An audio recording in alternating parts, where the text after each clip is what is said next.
अस्सलाम वालेकुम, welcome to all my YouTube channel knowledge facts D. तो फ्रेंड्स, आज हम जिस टॉपिक पे बात करेंगे वो एक अहम टॉपिक है। हम बात जो करेंगे विंटर हाइपरटेंशन के बारे में कि क्यों विंटर्स में ज़्यादा बीपी रेज़ड होता है, हाई होता है। तो सबसे पहले अगर आप हमारे चैनल पे नए हैं तो हमारे चैनल को सब्सक्राइब कीजिए और बेल नोटिफिकेशन पे क्लिक करके ऑल पे सेलेक्ट कीजिए और हमारी वीडियो को लाइक भी कीजिए और शेयर भी कीजिए। तो स्टार्ट करेंगे अपना वीडियो। तो आपको पता ही है आज विंटर्स चल रही है, मौसम में बहुत ही गिरावट है। तो आज आपने आम सुना होगा कि जो ये ब्लड प्रेशर है ये बहुत ज़्यादा इंक्रीज़ होता है, ना कि खाली ओल्ड पर्सन में, ये यंग पर्सन में भी, जो यंग एज वाले हैं उनको भी ये आज बीपी राइज़ होता है, यानी कि बढ़ता है। तो क्यों ये होता है? जो हमारी बॉडी में ब्लड वेसल होते हैं, ब्लड वेसल यानी कि छोटी पाइप जैसी जिस पे ब्लड पास होता है उसको कहते हैं ब्लड वेसल। जो ये ब्लड वेसल होती है आज ये ठंड के मौसम में, यानी कि माइनस टेम्परेचर जो होता है, ठंड जो होती है, मौसम में गिरावट आती है, उस वजह से सिकुड़ जाती है, यानी कि नैरो हो जाती है, जिस वजह से जो ये हमारी बॉडी में जो ब्लड फ्लो करना होता है, यानी कि जो ब्लड पास करना होता है, वो उसको ज़्यादा प्रेशर लगता है, यानी कि उसको प्रेशराइज़ करने में ज़्यादा मेहनत लगती है। और यही ब्लड प्रेशर हमारी हार्ट को इम्पैक्ट करता है और हमारी हार्ट का है जो वर्कलोड भी बढ़ाता है, उस वजह से ये बीपी ज़्यादा होता है। बोले कैसे प्रेशराइज़ करता है? हम एक एग्ज़ाम्पल लेंगे। अगर हम एक पाइप लेंगे, यानी कि रॉड पाइप जिसे हम पौधों को पानी देते हैं, तो अगर वो मानेंगे हम ये एक ब्लड वेसल है और जो उसमें पानी है वो बोलेंगे हम ये एक ब्लड है, वो पास होता है। अगर हम इस पाइप को ऐसे पकड़े तो जो वो पानी पास होता है वो नहीं निकल पाता है, वो एक की जगह जमा होता है या कम निकलता है। अगर हम वो हाथ से हटाए तो आप देखते हैं कि पानी कैसे प्रेशर से निकलता है। तो यही बराबर होता है ब्लड वेसल में।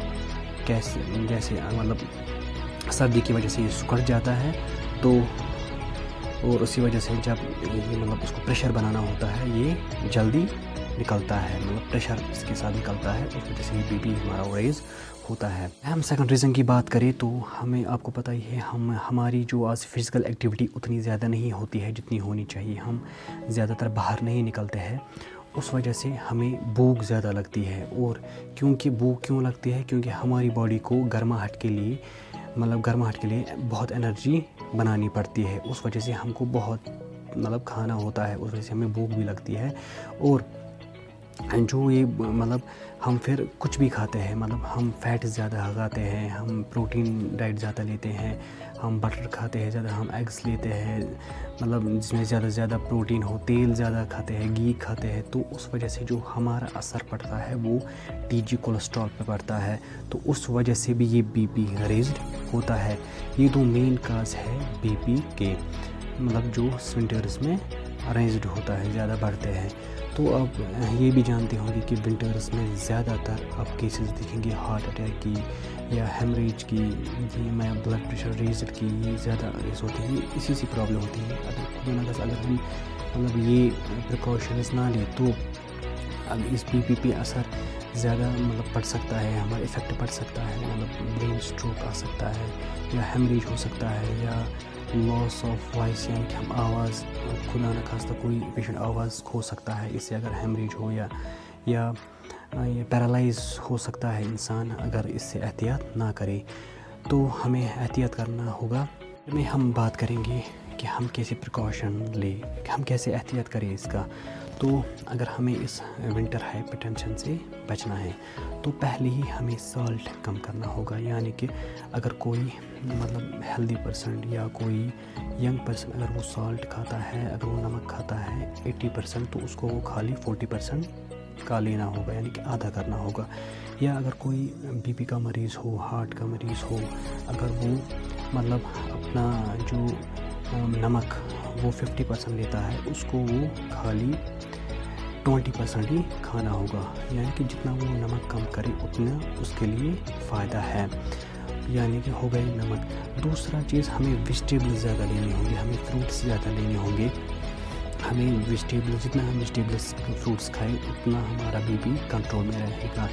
ہم مطلب اگر ہم ویجیٹیبلس کی بات کریں ہمیں پالک ہم کھا سکتے ہیں یا ہم مطلب میتھی کھا سکتے ہیں زیادہ. اس میں پوٹیشیم بھی ہوتا ہے, اس میں میگنیشیم ہوتا ہے, وہ ہماری بی پی کو کنٹرول میں رکھتا ہے. یا اگر ہم مولی کھائے یا گاجر کھائے تو اس میں بھی زیادہ تر پوٹیشیم پڑتا ہے, بڑی مقدار میں پوٹیشیم پڑتا ہے, وہ بھی ہماری بی پی کو لو رکھنے میں مدد کرتا ہے. یا اگر ہم بات کریں لین میٹ کی, ہمیں لین میٹ ہم کھا سکتے ہیں. ریڈ میٹ سے ہمیں اوائڈ کرنا پڑے گا, یعنی کہ ریڈ میٹ ہمیں اوائڈ کرنا پڑے گا, دور رہنا پڑے گا ریڈ میٹ سے. لین میٹ کھانی پڑے گی ہمیں جس میں چربی نہ ہو. یا ہم چکن کھا سکتے ہیں, وہ بھی ہم لے سکتے ہیں. یا مطلب ہم وہ چیزیں لے سکتے ہیں جو ڈائٹری فوڈ ہو, یعنی کہ لو فیٹ والی فوڈ ہو. ڈائٹری لو فیٹ والی فوڈ جس میں فیٹ نہ ہو. اس میں آپ سویٹ پوٹیٹو بھی آتا ہے, اس میں کیپسیکم آتے ہیں, اس میں گرین لیفی ویجیٹیبلس آتے ہیں, یا اس میں مشرومز آتے ہیں, یا بہت سی ایسی سبزیاں ہیں جو آپ لے سکتے ہو. اگر آپ گارلک صبح کھاؤ, صبح آپ گارلک بھی لے سکتے ہو خالی پیٹ. وہ ہماری مطلب میڈیسن کا کام کرتی ہے جو گارلک ہے. اگر ہم روز خالی پیٹ صبح ایک گارلک لیں تو یہ ہمیں میڈیسن کا کام بھی کرے گی, بی پی کنٹرول رکھنے میں یہ, کیونکہ یہ مطلب جو بلڈ ہے وہ تھن بھی کرتا ہے, اس میں اینٹی آکسیڈنٹس ہوتے ہیں. اور ہمیں زیادہ سے زیادہ خود کو ہائیڈریٹ رکھنا پڑے گا, یعنی کہ ہمیں پانی زیادہ پینا پڑے گا, گرم پانی, جس سے مطلب جتنا ہم مطلب پانی پی اتنا ہم یورین اچھی طریقے سے کریں گے, اور ہمارے جسم میں جو نمک ہے وہ کم ہوگا, وہ یورین سے نکل جائے گا. زیادہ فزیکل ایکٹیویٹی کرنی ہوگی, ایکسرسائز کرنی ہوگی. میں نہیں کہتا ہوں ہفتے میں آپ کنٹینیو ایکسرسائز کرو, یعنی کہ اگر آپ سمر میں 7-8 دن کنٹینیو کرتے ہیں ایکسرسائز فزیکل ایکٹیویٹی, تو اس میں 2-4 دن تو کرنی ہی پڑے گی. فزیکل ایکٹیویٹی جتنی آپ کو رہے گی اتنی آپ اس بی پی سے دور رہو گے.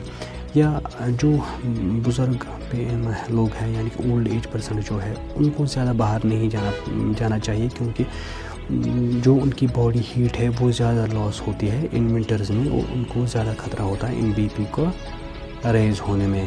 اور زیادہ تر اگر ہم بات کریں, ہم کشمیری میں زیادہ تر ہم چائے کا زیادہ یوز کرتے ہیں, یعنی کہ ہم کافی زیادہ پیتے ہیں, گرم کافی, ہم چائے زیادہ پیتے ہیں ان ونٹرز میں. ہمیں یہ کم کرنا پڑے گا یا ایوائڈ کرنا پڑے گا, کیونکہ جو چائے ہم پیتے ہیں یہ ہماری باڈی ہیٹ کو کم کرتی ہے, یعنی کہ یہ ہماری باڈی ہیٹ کو لاس کرتی ہے.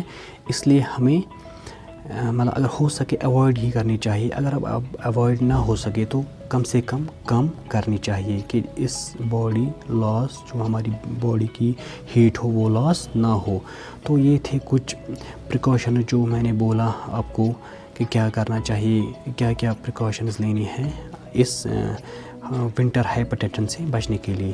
تو اگر آپ کو ہمارا آج کا ویڈیو اچھا لگا ہو تو پلیز سبسکرائب کیجیے اور بیل نوٹیفیکیشن پہ کلک کیجیے, اور ویڈیو کو شیئر بھی اور لائک بھی کیجیے. Thank you.